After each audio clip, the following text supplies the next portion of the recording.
All right, let's jump into what I like most about the show is the case studies. So the first one you're going to share has to do with how to leverage thought leadership and using that to start good conversations. Yeah, so this is back in a company that I worked at previously, and we noticed that we started to get a few new customers that had recently raised a round of funding, typically a Series A. And we thought, well, this is a segment that is actively growing and they're looking to invest in the service that we were selling at the time. But we really didn't have that much experience or anybody in the team, on the marketing team, to talk about what to do once you've raised a round of funding. So what we ended up doing was reaching out to people on different sides of the table. So 2 people that had raised a round of funding, and then 2 people that have worked with companies and multiple companies that have raised a round of funding, specifically a Series A. And what we asked them to do is to answer a few questions around the challenges about sales when it comes to once you've raised that Series A, what are the challenges that you're going to face? What are the successes that you've had? What has worked for you and what didn't work for you? And then the third question was any advice that they would share for other people who have raised a Series A and the things to look out for. So we reached out to those 4 different people, asked them all the same question, and then we essentially just edited the videos together as one long form piece of content. And then we broke them into 3 separate videos, which were 4 people talking about each question. So we finally had some content that we hoped would resonate with our audience. So then we began to build a list of potential companies that we knew had just raised a round of funding because we used Crunchbase and some other databases to find that info. And we reached out to those people or to those VP of sales, which is typically the title, saying that we have this content, we put together these thought leaders. Would you like us to send it across to you? Never mentioning what we did, not pitching our service whatsoever. We just wanted to get a reply from them. Once we got the reply, we could point them in the right direction of the blog post. And on that blog post, we had calls to actions and a bit more explanation about what we did.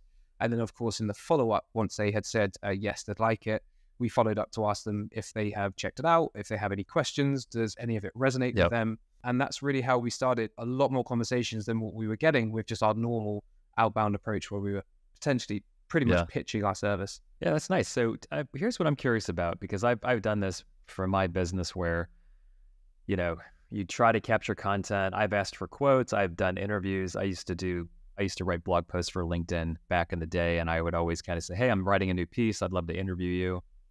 Super hard to get some people to want to be on record. So I'm curious, as you did your outreach, what did you sense was like, whether it's a percentage or if you figured out like these are the people who are just more comfortable on camera or recording on a podcast, like navigate that dynamic, because I've always struggled with trying to figure out what works best. Yeah, so one of the ways to identify if these people will be comfortable on camera is if they've already produced videos themselves or they've spoken on other podcasts. So we mainly reached out to those people that had, and they are comfortable on camera, and we could see the videos that they've had on YouTube or other podcast interviews that they've been on as well. And then also I used my network too. So because I had so much experience in that industry, I did have a few people I could call on. The ones that were much more proactive and happy to talk were almost like the agencies or the service providers that helped those companies, which you can imagine why, because it's good exposure for them. But I did get a couple of VPs of sales or at Series A companies, or maybe one of them had been a VP of sales, moved on to a different role, but asked him to talk about his experience anecdotally. So we didn't ask them to mention the specific companies, but we just asked them for their experience of going through that process. Yeah, that makes sense. I like the screening tool that you kind of built in, which was, hey, if they've already done it, they're more inclined to say yes. In my podcast outreach, I've found the same thing. Can't always get your dream guess, but yeah, they've already been qualified because they're comfortable. And it's funny how, whether it's shooting video or recording podcast, there's just a chunk of the people out there who just aren't comfortable doing it. They think they're not going to be good, or they don't have anything interesting to say, which is like usually far from the truth. But it is an interesting psychological part of of getting people to talk. Sometimes they're just like, nope, not comfortable. Yeah, in one of my other companies, we partnered with a voice and presentation coach, and we offered an hour session with her so she could help the customers that we worked with just be more confident on the on camera and speaking on interviews. And one of the tactics or methods that she talks about is the pint and a half effect. So she's from the UK, so pints are very popular in the UK, so a pint of beer. And she said, just imagine that you're sitting in the pub with a friend and you've had a beer and a half and you're just talking to your friend. That's all you're doing. And it kind of removes some of that fear that people have about public speaking. And if you just imagine you've had a beer and you're talking to a friend, it can make the whole experience a lot more easy for you to do a good job. Yeah, I like that. That's great advice. Pint and a half. That still works in America. That plays well. We understand pint and a half. So what was the outcome of all this? Like, you're getting good conversations.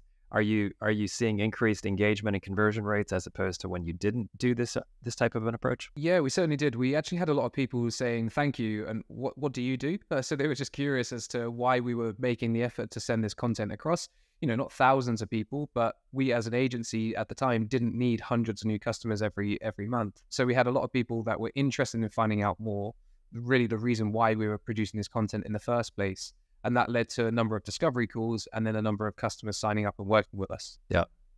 Where do you think like this type of a tactic, it feels like an evergreen strategy, meaning like as long as you're authentic and you're initially not trying to pitch, it should work. Are you seeing more and more people do this and there's less engagement? How has this played out over time? Yeah, I think the tactic works. The context is most important. So I think a lot of people see the strategy and they try and replicate it, but they haven't really done the research to find out, is this really a pain or is this really a problem that our buyer personas really care about? So yeah, the tactic, like any tactic, can work as long as you've got the right content in this case and the right context. So really understanding who your ideal customers are and those buyer personas and what their challenges and responsibilities are.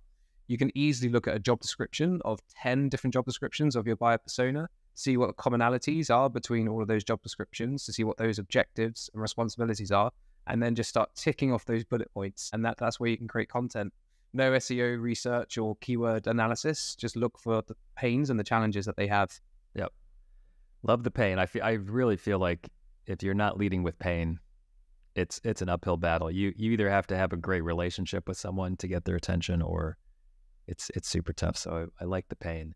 Anything else on the first case study before we jump into the next one? Just to share that it wasn't as hard as it sounds to create. It was a few conversations. It was recorded over Zoom. We had one of our marketing managers just to cut and edit the videos, but nothing fancy. It was raw. It was an interview, and it's really, really effective. I think personally, since COVID and everybody worked from home, the production quality expectations from people has gone down a little bit. As long as the content's great, it doesn't really matter that it's not in a studio and you're sitting down having a fireside conversation with somebody. So don't let technology and don't let these other things stop you from at least trying it. Yeah, that's a good point. I do feel like the expectations are lower. Also, the gear is a little bit better. So you really, for not a lot of money, can pull off a decent studio. Yeah. I mean, I'm using my iPhone as the web camera here, and I'm just got that plugged into my computer using an app, which was $30 or $40. And the new iOS has released its own app that can handle this as well. And then a trusty Blue Yeti USB microphone, which cost me maybe £100, $100 about 5 years ago. And it's still working.